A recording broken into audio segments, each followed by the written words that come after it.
sous-espèces loup gris d'Europe en fait, qui sont arrivés il y a tout juste 2 ans en provenance du parc animalier d'Auvergne.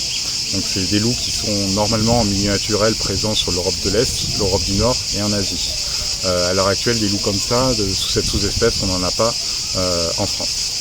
On a décidé d'intégrer ces loups au parc du Tot comme les autres animaux présents pour rester dans la thématique de la préhistoire. Donc tous les animaux que vous pouvez voir sur le parc du Tot ont été représentés notamment à la grotte de Lascaux, parce que voilà, nous sommes complémentaires de ce site. Et puis ce sont des animaux qui vivaient en Europe pendant la dernière période glaciaire. Donc, on est vraiment concentré sur cette époque-là, donc on ne choisit pas les animaux au hasard, il faut que ça reste sur cette thématique.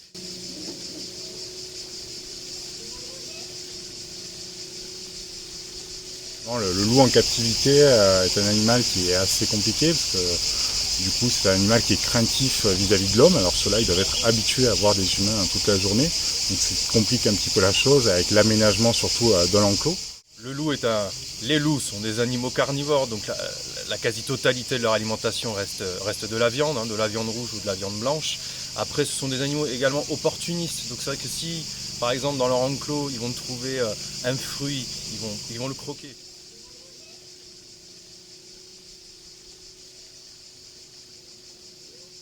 Au niveau des soins quotidiens, au niveau de la nourriture qu'on vient leur disposer dans l'enclos, donc on fait rentrer les soigneurs, mais nous n'avons aucun contact direct avec eux. Nous ne pouvons pas les caresser, nous ne pouvons pas nous approcher. C'est vrai que jusqu'à présent, toutes les espèces présentes étaient herbivores, voilà, ces grands herbivores comme les aurochs, les bisons et les cervidés, et c'est vrai que le loup, son image fascine tout le monde, peut apeurer mais en tout cas fascine beaucoup de monde, et correspondait tout à fait en tout cas à la faune présente en Europe à la fin du Paléolithique.